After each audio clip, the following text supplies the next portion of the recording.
ராமாயணம். இந்த ராமாயண கதையில் அந்த ராமனுடைய துணைவி சீதை உங்கள் அம்மாதான். அதோடு யாரை நீங்கள் தாக்கினீர்களோ அந்த அயோத்தியின் மன்னன் ராமர் தான் உங்களுடைய தந்தை. பெருமானே, இவர்களுக்கு தெரிந்த உண்மை என் பிரபுவிற்கும் தெரிய வேண்டும். இந்த போரிலே நீங்கள் இந்த லட்சியத்தை அடைந்தீர்கள் என்று எனக்கு தெரியாது.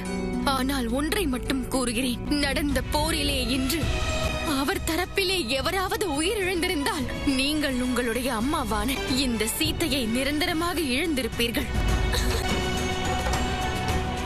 என்னவரே எங்களை மன்னித்து விடுங்கள் அம்மா. என்னவரே அம்மா. ஏன் நீங்கள் இந்த முடிவை எடுத்தீர்கள்? இது ஒரு அரசி எடுத்த முடிவு. ராமர் அவர்களும் மகாராணி சீதையும் வேறு வேறு அல்ல. என்னவரே அம்மா, நாங்கள் பிரபு ராமரோடு யுத்தம் செய்தோம்.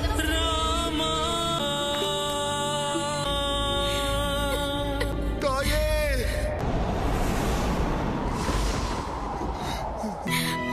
மகனே, யார் உன்னை இங்கு கட்டி வைத்தது? வேண்டாம் தாயே, வாக்கிற்கு கட்டுப்பட்டுள்ளேன். நாங்கள் வேண்டி கேட்டுக்கொள்கிறோம். தானாக எங்கள் கைதியாகி விடுங்கள். என்ன சொல்கிறாய்? நீ இங்குதான் இருந்தாயா? நீ இருந்துமா அனைத்தும் நடந்தது? ஆமாம். உனக்குத்தான் அனைத்தும் தெரியுமே. லவனும் குசனும் யார் என்றும் ராமருக்கும் அவர்களுக்கும் உள்ள உறவும் தெரியும். அதை என்னவரிடம் கூறியிருக்கலாமே. கொடுத்த வாக்கு என்னை தடுத்து விட்டது. அதை என்னால் மீற முடியவில்லை தாயே. என்ன வாக்கு தந்தாய் நீ? உன் பிரபுவின் உடன் பிறந்த தம்பிகளின் உயிரை விட, சுக்ரீவரின் உயிரை விட மிக மதிப்பானதாகிவிட்டதா? லவனும் குசனும் செய்வதறியாது அவர்களின் தந்தையை எதிர்த்தே போரிட்டிருக்கிறார்கள். அதையும் நீ வேடிக்கை தான் பார்த்தாயா? நான் கூற முயற்சி செய்தேன். ஆனால் போதும் அனுமான். நீ எங்களுடைய குடும்பத்தில் ஒருவன். தம்பி லட்சுமணன், பரதன், சத்ருகணனை நீ பார்த்துக் கொள்வாய் என்று எண்ணினேன். என் நம்பிக்கை அனைத்தும் பொய்யாகி விட்டதே. நீயும் இன்று என்னை ஏமாற்றி விட்டாய் அல்லவா? இல்லை தாயே. நான் அங்கு சென்றாக வேண்டும். தாயே, சீதையும் ராமனும் இணைந்திருப்பதை பார்க்கும் பாக்கியம் என்னை போன்ற கோடான கோடி பக்தர்களுக்கு கிடைக்கும் தாயே. அவர்கள் இருவரும் இணைந்து விட்டால் இங்கு சூழ்ந்திருக்கும் இருள் விலகிவிடும்.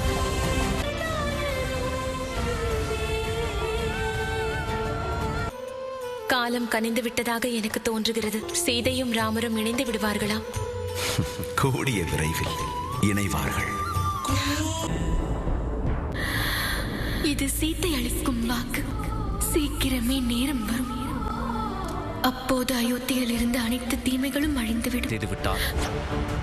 எத்தனையோ மூலிகைகளை கொடுத்து பார்த்தும் மன்னரின் தம்பிகளையும் நண்பர்களையும் மயக்கத்திலிருந்து வெளியே கொண்டு வரவே முடியவில்லை.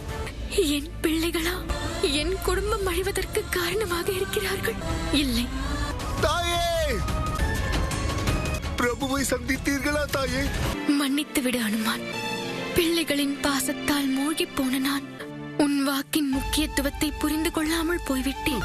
என் மனம் காயப்பட்ட பொழுதுதான் உன்னுடைய வலியையும் வேதனையையும் புரிந்து கொண்டேன். என் குடும்பத்தை சேர்ந்தவர்களின் மயக்கம் தெளியவில்லை என்றால் நானும் இந்த உலகை விட்டு சென்று விடுவேன். தாயே, அனைத்து தாக்குதல்களையும் நான் எதிர்கொள்ள தயாராக இருக்கிறேன். எவ்வளவு அதிகமாக ராவணன் என்னை துன்புறுத்துவானோ என்னவரை சந்திப்பதில் அவ்வளவு ஆனந்தமாக இருக்கும். தாயே, நில்லுங்கள் தாயே. அம்மா, பெரும் தவறு செய்து விட்டோம் அம்மா. நாங்கள் செய்த இந்த தவறுக்கு எந்த தண்டனை வேண்டுமானாலும் வழங்குங்கள் அம்மா. ஏற்றுக்கொள்கிறோம்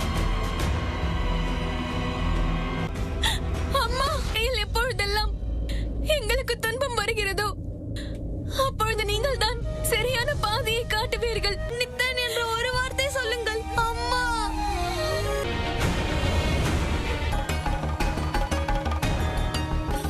வனதேவி, வனதேவி, நான் ஒன்றை அறிவேன். நான் என்னுடைய குடும்பத்தினரை காப்பாற்ற வேண்டும். என் தங்கைகளின் மாங்கல்யத்தை காக்க வேண்டும். என்ன?